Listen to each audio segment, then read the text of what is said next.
Student, किसी ने क्या खूब कहा है कि जो रट्टा मारेगा या रटकर पढ़ेगा वो सिर्फ एग्जाम को पास करेगा, और जो टॉपिक को समझ के पढ़ेगा वही एक दिन टॉपर बनेगा। तो स्टूडेंट, अगर आपको भी 20 फरवरी को क्लास 10 सोशल साइंस यानी कि सामाजिक विज्ञान का पेपर देना है, तो बस ये एक वीडियो आपका सोशल साइंस में 20 नंबर कंप्लीट करेगा। ठीक है, और इसमें आपको ना तो रटने की जरूरत है ना ही सिर्फ समझने की जरूरत है। मैं क्वेश्चन बताता चलूंगा, आप समझते चलना, क्योंकि इस वीडियो में हम पढ़ेंगे क्लास 10 सोशल साइंस के हर साल पूछे जाने वाले टॉप 50 यानी कि 50 ऐसे बहुविकल्पीय प्रश्नों को जो आपके बोर्ड एग्जाम में बार बार रिपीट होते हैं। मैंने प्रीवियस ईयर पेपर उठाया, क्वेश्चन बैंक उठाया और बुक उठाया, तीनों को एनालाइज करके मैंने आपके लिए 50 ऐसे बहुविकल्पीय प्रश्न ढूंढे हैं ना। बस ये 50 क्वेश्चन पढ़ लो, 20 नंबर कोई काट ही नहीं सकता। मुझे पता है कुछ बच्चे इस वीडियो को स्किप कर दिए होंगे, तो आप वैसे रह भी जाओगे अगर आप लोग कंसिस्टेंसी आपके अंदर नहीं है ना। अगर आप लास्ट तक देख नहीं सकते तो आप टॉपर कैसे बनोगे। तो 20 फरवरी सामाजिक विज्ञान पेपर में हर साल आपके बोर्ड एग्जाम में पूछे जाने वाले टॉप 50 ऑब्जेक्टिव क्वेश्चन को आज हम पढ़ेंगे। आज हम एक ही वीडियो में 20 नंबर कंप्लीट करेंगे। देखो, आपसे एक ही रिक्वेस्ट है कि हमारी इस मेहनत के लिए और अपने फैमिली को बढ़ाने के लिए, ठीक है, ये जो छोटी सी हमारी फैमिली है इसको आप ही आगे बढ़ा सकते हो। एक एक मेंबर जुड़ते जाएंगे, तो आप लोग चैनल को सब्सक्राइब कर लेना, वीडियो को लाइक कर देना, ताकि मैं आपको ऐसे ही वीडियोस टाइम से दे सकूं। इसका पीडीएफ चाहिए ना, तो आप ज्यादा से ज्यादा वीडियो को लाइक करके कमेंट में पीडीएफ लिख देना। तो चलिए एक एक क्वेश्चन को समझते हैं। टोटल 50 क्वेश्चन पढ़ेंगे। ये हमारा एक टारगेट है कि इस 50 क्वेश्चन को पढ़कर 20 नंबर हम कंप्लीट करेंगे। सबसे पहला क्वेश्चन देखो, जर्मनी का एकीकरण का श्रेय इनमें से किसे दिया जाता है? बताओ, जर्मनी का एकीकरण जो हुआ उसका श्रेय किसको दिया जाता है? ऑप्शन है ऑटो वान बिस्मार्क, काइजर विलियम प्रथम, हिटलर या मेत्सनी। भैया, ऑटो वान बिस्मार्क को जर्मनी के एकीकरण का श्रेय दिया जाता है। देखो बच्चों, ध्यान से बस आप लोग समझते चलो एक एक क्वेश्चन को। आप किसी भी सोशल साइंस के 15 से 20 साल एक्सपीरियंस टीचर से भी पूछ लोगे ना कि जो शुभम सर बता रहे हैं क्या यही ऑब्जेक्टिव क्वेश्चन आएंगे, वो ये जरूर कहेंगे कि हाँ ये सभी बहुत इंपॉर्टेंट क्वेश्चन है। दूसरा वाला क्वेश्चन देख लो ध्यान से, एक एक क्वेश्चन देखो। ऑब्जेक्टिव क्वेश्चन में कुछ रटना नहीं है, सिर्फ आप देखते जाओ वीडियो को, एक एक क्वेश्चन को समझते चलो, आपका माइंड उसको कैप्चर कर लेगा। दूसरा देखो, नेपोलियन की पराजय कब हुई? बता सकते हो? 1814, 1815, 1816, 1817। भैया 1815 में ही नेपोलियन की पराजय हुई। तो दूसरे का खा वाला ऑप्शन बिल्कुल सही है। देखो, मेरा काम है आपको बताना, आप पढ़ते हो या नहीं पढ़ते हो ये आपके ऊपर डिपेंड करता है। नहीं पढ़ोगे प्रॉब्लम आपको होगी, पढ़ोगे फायदा आपका होगा। तो आप क्या कर रहे हो? देखो, क्या आप नहीं चाहते हो?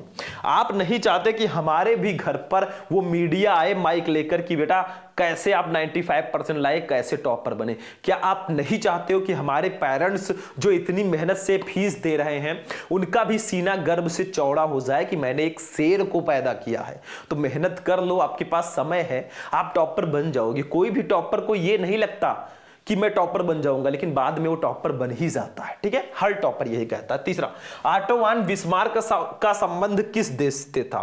बताओ, ऑटो वान बिस्मार्क का संबंध किस देश से था? Italy, Germany, France, Britain. बेटा जर्मनी से था। ऑटो वान बिस्मार्क का संबंध जो है ना ये जर्मनी से था। चलो अगला क्वेश्चन देखते हैं। क्वेश्चन नंबर 4 पे आ जाओ बच्चों। हिंद स्वराज पुस्तक के लेखक कौन है? बहुत ज्यादा इंपॉर्टेंट क्वेश्चन है। हिंद स्वराज पुस्तक के लेखक सरदार पटेल, बाल गंगाधर तिलक, महात्मा गांधी या सुभाष चंद्र बोस? महात्मा गांधी। देखो, कोई जल्दी नहीं है, बहुत अच्छे से हम पढ़ेंगे क्योंकि ये टॉपिक बहुत ज्यादा इंपॉर्टेंट है। अगर आप ये 50-50 क्वेश्चन करके 1-2 क्लास देख लेते हो ना, फिर आपका बिल्कुल 20 नंबर कंप्लीट है, टेंशन मत लेना। चलो क्वेश्चन नंबर 5 पे चलते हैं बच्चों। 5 का, भारत में राष्ट्रपिता कहकर किसको संबोधित किया जाता है? बताओ इनमें से किसको भारत में राष्ट्रपिता के नाम से संबोधित किया जाता है? ये तो सबको पता होगा, बहुत इजी है। महात्मा गांधी, सुभाष चंद्र बोस, जवाहरलाल नेहरू या गोपाल कृष्ण गोखले? भैया महात्मा गांधी जी को ही भारत में राष्ट्रपिता कहकर संबोधित किया जाता है, इनको राष्ट्रपिता कहा जाता है। चलो बच्चों क्वेश्चन नंबर 6 पे आ जाओ। 6 वाला क्वेश्चन है, ब्रिटेन में कार्न कानून समाप्त करने का क्या कारण था? बताओ ब्रिटेन में जो कार्न कानून को समाप्त किया गया उसका रीजन क्या था?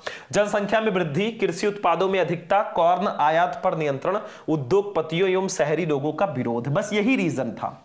ब्रिटेन में कार्न कानून समाप्त करने का कारण जो था उद्योगपतियों एवं शहरी लोगों का विरोध था। देखते चलो, बस क्वेश्चन को आप देखो, थोड़ा समय निकाल कर आप वीडियो को सिर्फ देख लो। मैं ये नहीं कह रहा हूं इसको नोट कर लो, नोट करोगे अच्छी बात है, लेकिन कहां लिखोगे? सिर्फ ऑब्जेक्टिव को समझना होता है, ठीक है। अगला देखो, महामंदी का सबसे बुरा असर किस पर पड़ा? महामंदी का सबसे ज्यादा असर किस पर पड़ा? तकनीक पर, कृषि क्षेत्र पर, परिवहन पर, या इनमें से कोई नहीं? भैया कृषि क्षेत्र पर महामंदी का सबसे बुरा असर पड़ा, कृषि के क्षेत्र में। चलो बेटा 8वां क्वेश्चन देखते हैं, बस एक एक क्वेश्चन समझते चलो। अंतरराष्ट्रीय मुद्रा कोष IMF की स्थापना कब की गई? बताओ अंतरराष्ट्रीय मुद्रा कोष जो IMF है इसकी स्थापना कब की गई? 1940, 1942, 45 या 44? तो 8वें का घ सही होगा, 1944 में। अंतरराष्ट्रीय मुद्रा कोष की स्थापना सन 1944 में की गई। बहुत इजी है, नो टेंशन जब तक है हम। नेक्स्ट क्वेश्चन देखो 9 नंबर, भारत का पहला लौह इस्पात संयंत्र कहां स्थापित किया गया था? क्वेश्चन बहुत इंपॉर्टेंट है। भारत का पहला लौह इस्पात संयंत्र कहां स्थापित किया गया? कानपुर, मुंबई, जमशेदपुर या अहमदाबाद? बेटा जमशेदपुर में।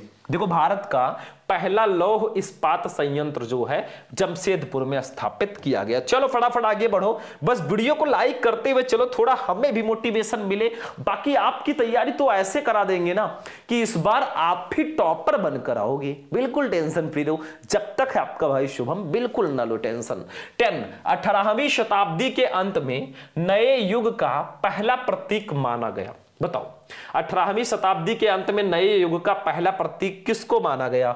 गेहूं को, कपास को, सेब को या मटर को? बेटा कपास को माना गया। 18वीं शताब्दी के अंत में नए युग का पहला प्रतीक कपास को माना गया। चलो 11 नंबर क्वेश्चन पे चलेंगे बेटा। 11, गुलामगिरी किसकी रचना है? बताओ गुलामगिरी किसकी रचना है? फटाफट आंसर दो। BR अंबेडकर, ज्योतिबा फुले, कैलाश वासिनी देवी, रामास्वामी नायकर? भैया ज्योतिबा फुले की रचना है गुलामगिरी, ठीक है। ये 12 नंबर देख लो, 12 नंबर भी सेम क्वेश्चन आ गया। गुलामगिरी किसकी रचना? तो ज्योतिबा फुले। बस यही टिक कर दो, सेम क्वेश्चन है भाई, प्रिंट हो गया। 13 नंबर पे आ जाओ बच्चा बार्डी। पंजाब में भूमि निम्नीकरण का मुख्य कारण क्या है? पंजाब में भूमि निम्नीकरण का मुख्य रीजन क्या है? गहन खेती, वनोन्मूलन, अधिक सिंचाई या अति पशुचारण? तो गा वाला सही है, अधिक सिंचाई। पंजाब में भूमि निम्नीकरण का जो मुख्य कारण है वो ज्यादा सिंचाई है। अधिक सिंचाई होगा तो भूमि निम्नीकरण होगा। चलो अगला क्वेश्चन देखते हैं बच्चों। 14 नंबर क्वेश्चन, कपास की खेती के लिए कौन सी मृदा उपयुक्त है? बताओ कपास की खेती के लिए सबसे अच्छी मिट्टी कौन सी है? काली मृदा, लाल मृदा, जलोढ़ मृदा या लैटेराइट मृदा? तो इसका राइट आंसर होगा बच्चों काली मृदा। कपास की खेती के लिए सबसे अच्छी जो मिट्टी है वो है कपास काली मृदा। चलो अगला क्वेश्चन देखते हैं बच्चों। 15 नंबर, निम्नलिखित में से किस राज्य प्रांत में सीढ़ीदार सोपानी खेती की जाती है? बताओ इसमें से किस राज्य में सीढ़ीदार सोपानी खेती की जाती है? पंजाब, हरियाणा, उत्तर प्रदेश या उत्तराखंड? बेटा उत्तराखंड में जो है सीढ़ीदार सोपानी खेती की जाती है, क्योंकि वहां पे फ्लैट खेत नहीं है, तो वहां पे सीढ़ीदार खेती की जाती है। चलो बेटा 16 नंबर पे आ जाओ फटाफट। 16 चिपको आंदोलन से संबंधित है। चिपको आंदोलन से क्या संबंधित है? मृदा संरक्षण, वन संरक्षण, जल संरक्षण या वायु संरक्षण? तो इसका राइट आंसर होगा वन संरक्षण। चिपको आंदोलन से रिलेटेड है वन संरक्षण। देखो बस आप लोग समझते चलो। देखो मैं फटाफट आंसर दे रहा हूं, इसमें मैं क्या बताऊं आपको कि भैया ऐसे याद करो वैसे याद करो, न्यूमेरिकल और फॉर्मूला नहीं है, ये है ऑब्जेक्टिव। चलो 17 पे चलते हैं बेटा। 17, हरा सोना निम्नलिखित में से किसे कहा जाता है? प्राकृतिक वनस्पति को, घास के मैदान को, हरे पेड़ को या सघन झाड़ी को? भैया प्राकृतिक वनस्पति को ही हरा सोना कहा जाता है। चलो अगला क्वेश्चन देखते हैं बच्चावाड़ी।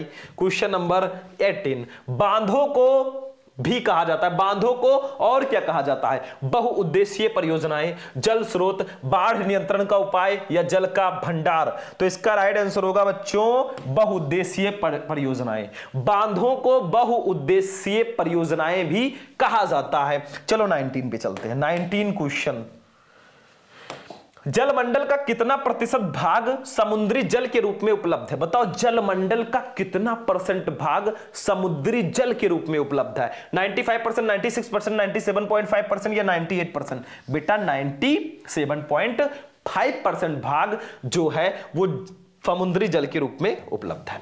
20 नंबर क्वेश्चन पे आ जाओ बच्चा पार्टी। 20, सरदार सरोवर बांध किस नदी पर बना है? सरदार सरोवर बांध किस नदी पर है? ताप्ती, महानदी, नर्मदा या कावेरी? बेटा नर्मदा नदी। सरदार सरोवर बांध जो है नर्मदा नदी पर बना है। चलो समझ में आ रहा है? मैं तेजी से चल रहा हूं, आपका टाइम वेस्ट ना हो। जब ऑब्जेक्टिव ही बताना है तो स्लो क्यों चलना। 21 पे चलते हैं बच्चा बाड़ी। 21, इनमें से कौन सी रबी की फसल है? रबी भैया की नहीं, रबी फसल है। रबी खरीफ ऐसी फसलें होती हैं। चावल, मोटे अनाज, चना या कपास? भैया चना जो है, काला चना जो है ना, ये रबी की फसल है। इसमें से 22 पे आ जाओ बेटा। 22 नंबर क्वेश्चन पे चलते हैं हम लोग, देखो ध्यान से। 22 नंबर क्वेश्चन है, इनमें से कौन सी एक फलीदार फसल है? बताओ इसमें से कौन सी एक फलीदार फसल होगी? दालें, मोटे अनाज, ज्वार या तिल? भैया दालें जो है एक फलीदार फसल होती है, तो का वाला ऑप्शन बिल्कुल सही होगा। 23 पे हम लोग चलेंगे बेटा। निम्नलिखित में से कौन सी एक रेशेदार फसल है? जूट, कॉफी, जौ, रबड़? भैया जूट जो है एक रेशेदार फसल है। ठीक है, समझ में आ रहा है। 24 पे चलेंगे बेटा। 24 है हमारा, झारखंड में स्थित कोडरमा निम्नलिखित में से किस खनिज का अग्रणी उत्पादक है? बॉक्साइट, अभ्रक, लौह अयस्क या तांबा? अभ्रक का। देखो झारखंड में स्थित कोडरमा जो है निम्नलिखित में से अभ्रक का उत्पादक मेनली है। 25 वाले क्वेश्चन पे हम लोग चलते हैं बच्चा बाड़ी। झरिया प्रसिद्ध है किसके लिए? झरिया किसके लिए प्रसिद्ध है? लौह अयस्क के लिए, कोयला के लिए, तांबा के लिए या बॉक्साइट के लिए? बेटा कोयला के लिए प्रसिद्ध है झरिया। 25 का गा वाला ऑप्शन सही होगा। ठीक है, तो ऐसे ही समझो, खा वाला ऑप्शन सही होगा। झरिया कोयला के लिए प्रसिद्ध है। 26 पे हम लोग चलेंगे बेटा। निम्नलिखित में से कौन सा गैर परंपरागत ऊर्जा स्रोत है? कोयला, पेट्रोलियम, सौर ऊर्जा, पवन ऊर्जा या प्राकृतिक गैस? भैया सौर ऊर्जा या पवन ऊर्जा जो है ये गैर परंपरागत स्रोत माने जाते हैं। 27 पे आ जाओ, थोड़ा फास्टली चलेंगे भाई, हम लोग 5G वाले जमाने में हैं। निम्नलिखित में से कौन सा खनिज आधारभूत है? मैग्नीज, अभ्रक, लौह अयस्क या तांबा? लौह अयस्क जो है ये खनिज आधारभूत है। ठीक है, भूत नहीं है, खनिज आधारभूत। 28 नंबर क्वेश्चन पे आ जाओ बेटा। निम्न में से कौन सा उद्योग बॉक्साइट को कच्चे माल के रूप में प्रयोग करता है? कौन सा उद्योग है? एल्यूमिनियम प्रगलन, कागज, सीमेंट, स्टील? भैया एल्यूमिनियम प्रगलन जो है ये उद्योग बॉक्साइट को कच्चे माल के रूप में प्रयोग करता है। 29 पे आ जाओ बेटा। 29 नंबर क्वेश्चन पे आ गए हम लोग। कृषि आधारित उद्योग का उदाहरण है? लोहा एवं इस्पात उद्योग, सूती वस्त्र उद्योग, रासायनिक उद्योग, सीमेंट उद्योग? भैया सूती वस्त्र उद्योग जो है ये कृषि पर आधारित उद्योग का उत्पाद है। वस्त्र किससे बनते हैं? ठीक है, बस हो गया। चलो 30 नंबर क्वेश्चन पे हम लोग आ चुके हैं बेटा। निम्नलिखित में से कौन सा राज्य हजारी विजयपुर जगदीशपुर पाइपलाइन से नहीं जुड़ा है? इसमें से कौन सा राज्य है जो हजीरा विजयपुर, हजारी नहीं, हजीरा विजयपुर जगदीशपुर पाइपलाइन से नहीं जुड़ा है? मध्य प्रदेश, महाराष्ट्र, गुजरात या उत्तर प्रदेश? बेटा जो महाराष्ट्र है ना, महाराष्ट्र मुंबई, वो हजीरा विजयपुर जगदीशपुर पाइपलाइन से नहीं जुड़ा। 31 पे हम लोग चल रहे हैं भैया पार्टी। निम्नलिखित में से कौन सा परिवहन साधन भारत में प्रमुख साधन है? इसमें से कौन सा परिवहन साधन इंडिया में प्रमुख साधन है? पाइपलाइन, रेल परिवहन, सड़क परिवहन या वायु परिवहन? बेटा सड़क परिवहन जो है ना, ये भारत में प्रमुख साधन है। ठीक है, 31 का गा वाला ऑप्शन सही होगा। चलो 32 पे हम लोग चल रहे हैं भैया। 32, श्रीलंका स्वतंत्र राष्ट्र कब बना? बताओ श्रीलंका जो है वो कब स्वतंत्र राष्ट्र बना? 1947 में, 1950 में, 1948 में या 1945 में? बच्चों 1948 में श्रीलंका भी एक स्वतंत्र राष्ट्र बना। चलो अगला क्वेश्चन देखते हैं। 33 नंबर पे हम लोग आ चुके हैं बच्चों। बेल्जियम की सामुदायिक सरकार में निम्नलिखित में से किसके मध्य सत्ता की साझेदारी है? विभिन्न सामाजिक समूहों के मध्य, शासन के विभिन्न अंगों के मध्य, केंद्र और राज्य सरकार के मध्य, केंद्र और राज्य सरकार के मध्य। भाई इसका सिंपल सा है, जो ऑप्शन सही हो वही टिक कर दो, का वाला ऑप्शन सही है। देखो ये दोनों ऑप्शन सेम है, कोई मतलब नहीं, हमारा का सही है, विभिन्न सामाजिक समूहों के मध्य। चलो 34 नंबर पे हम लोग चल रहे हैं बेटा। 34, निम्नलिखित में से कौन सा संघीय राज्य नहीं है? इसमें से कौन सा राज्य संघीय राज्य के अंतर्गत नहीं आता? मणिपुर, हिमाचल प्रदेश, अरुणाचल प्रदेश या दिल्ली? दिल्ली जो है बेटा ये संघीय राज्य नहीं है। बिल्कुल टेंशन फ्री होकर टिक कर दो। 35 पे आ जाओ। 35 पे हम लोग आ चुके हैं। भारतीय संविधान कब लागू किया गया? 15 अगस्त, 14 अगस्त, 10 दिसंबर, 26 जनवरी? भैया 26 जनवरी मनाते हो ना आप लोग, ठीक है, रिपब्लिक डे। तो 26 जनवरी को ही भारतीय संविधान लागू किया गया। चलो 36 पे हम लोग आ चुके हैं बेटा। 36, यदि हम लैंगिक भेदभाव की बात करते हैं तो उसका अर्थ होता है क्या? समाज में स्त्री और पुरुष की असमान भूमिका, स्त्री एवं पुरुष के मध्य जैविक भिन्नता, बालक एवं बालिकाओं की संख्या में असमानता, उपयुक्त में से कोई नहीं। तो भैया इसका राइट आंसर होगा का वाला। अगर हम लैंगिक भेदभाव की बात करते हैं तो उसका अर्थ होता है कि समाज में स्त्री और पुरुष की असमान भूमिका। ठीक है, चलो अगला क्वेश्चन देखें। 37 नंबर देख लें। 37, लोकतंत्र में शक्ति का स्रोत क्या है? जनता, संसद, प्रधानमंत्री या राष्ट्रपति? भैया जनता। लोकतंत्र में शक्ति का स्रोत जो है वो जनता है। ठीक है, चलो 38 पे चलेंगे हम लोग। 38, मानवाधिकार दिवस कब मनाया जाता है? बताओ मानवाधिकार दिवस कब मनाया जाता है? 10 दिसंबर, 5 सितंबर, 14 नवंबर, 15 अगस्त? भैया 10 दिसंबर को ही मानवाधिकार दिवस मनाया जाता है। ठीक है, 38 का 39 पे चलो बेटा। 39, निम्नलिखित में से किस देश का मानव विकास सूचकांक सर्वोच्च है? बांग्लादेश, श्रीलंका, नेपाल या पाकिस्तान? तो भैया श्रीलंका का जो है ना, श्रीलंका का मानव विकास सूचकांक सबसे ज्यादा है। 40 नंबर पे हम लोग चल रहे हैं बेटा। सामान्य किसी देश का विकास निम्नलिखित में से किस आधार पर निर्धारित किया जा सकता है? प्रति व्यक्ति आय, औसत साक्षरता स्तर, लोगों की स्वास्थ्य स्थिति या इनमें से सभी? भाई इन सभी से। देखो सामान्यतः किसी देश का विकास इनमें से सभी से निर्धारित किया जाता है। प्रति व्यक्ति आय कितनी है, औसत साक्षरता स्तर कितना है, लोगों की स्वास्थ्य स्थिति क्या है, और इनमें से सभी। 41 पे हम लोग चल रहे हैं बेटा। एक वस्तु का अधिकांशतः प्राकृतिक प्रक्रिया से उत्पादन क्षेत्र की गतिविधि है। किस क्षेत्र की? प्राथमिक क्षेत्र, द्वितीय, तृतीय या सूचना प्रौद्योगिकी? भैया प्राथमिक क्षेत्र। एक वस्तु का अधिकांशतः प्राकृतिक प्रक्रिया से उत्पादन जो है प्राथमिक क्षेत्र की गतिविधि है। 42 पे आ जाओ। 42 पे आ जाओ बेटा। सार्वजनिक और निजी क्षेत्र का आधार पर विभाजित है क्या? रोजगार की शर्तें, आर्थिक गतिविधि के स्वभाव, उद्यमों के स्वामित्व या उद्यम में नियोजित श्रमिकों की संख्या? तो भैया उद्यमों के स्वामित्व जो है ये सार्वजनिक और निजी क्षेत्र के आधार पर विभाजित है। चलो 43 पे आ जाओ। निम्नलिखित में से किस वर्ष बांग्लादेश ग्रामीण बैंक की स्थापना की गई? मतलब बांग्लादेश ग्रामीण बैंक की स्थापना कब की गई? 1960, 1980, 1970 या 1950? राइट आंसर होगा 1970। चलो अगला क्वेश्चन देखो 44। स्वयं सहायता समूहों में बचत और ऋण संबंधी अधिकार निर्णय लिए जाते हैं बैंक द्वारा, गैर सरकारी संस्था द्वारा, सदस्यों द्वारा या इनमें से कोई नहीं? तो इसका राइट आंसर होगा गैर सरकारी संस्था द्वारा। ठीक है, 45 पे आ जाओ बेटा। विश्व के देशों में बहुराष्ट्रीय कंपनियों द्वारा निवेश का सबसे अधिक सामान्य मार्ग या तरीका है क्या? नए कारखानों की स्थापना, स्थानीय कंपनियों को खरीद लेना, स्थानीय कंपनियों से साझेदारी करना, या उपयुक्त में से कोई नहीं? तो भैया स्थानीय कंपनियों को खरीद लेना। विश्व के देशों में बहुराष्ट्रीय कंपनियों द्वारा निवेश का सबसे अधिक सामान्य तरीका जो है वो स्थानीय कंपनियों को वो खरीद लेते हैं। 46, भारत में आर्थिक उदारीकरण की शुरुआत कब हुई? बताओ कब हुई? वर्ष 1991, वर्ष 1989, वर्ष 1995, वर्ष 1960? भैया 1991 में भारत में आर्थिक उदारीकरण की शुरुआत वर्ष 1991 में हुई। चलो 47, राष्ट्रीय उपभोक्ता अधिकार दिवस कब मनाया जाता है? पता है किसी को? राष्ट्रीय उपभोक्ता अधिकार दिवस कब मनाया जाता है? 5 अप्रैल, 22 फरवरी, 24 नवंबर या 24 दिसंबर? तो इसका राइट आंसर होगा 24 दिसंबर। राष्ट्रीय उपभोक्ता अधिकार दिवस 24 दिसंबर को मनाया जाता है। चलो 48, भारत में उपभोक्ता संरक्षण अधिनियम कब पारित किया गया? 1982, 1984, 1985 या 1986? राइट आंसर होगा 1986। ठीक है, 1986 में भारत में उपभोक्ता संरक्षण अधिनियम पारित किया गया। चलो अगला क्वेश्चन देखो 49, उपभोक्ता के शोषण का एक रूप है क्या? मिलावटी वस्तु, अनुचित कीमत लेना, कम वजन तौलना, इनमें से सभी? भाई ये सभी हैं।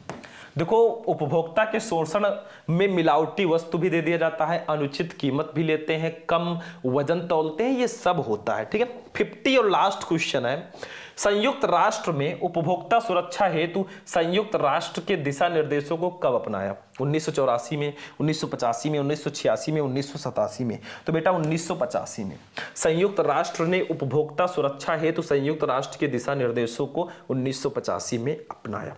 तो समझ में आ गया, बहुविकल्पीय प्रश्न 50 समझ में आ गए। चलो आगे बढ़ते हैं।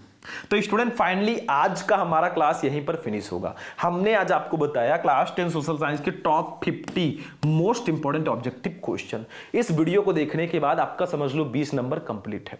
तो बस वीडियो को लाइक करना, चैनल को सब्सक्राइब कर लेना। चलते हैं, मिलेंगे नेक्स्ट वीडियो में नेक्स्ट टॉपिक के साथ।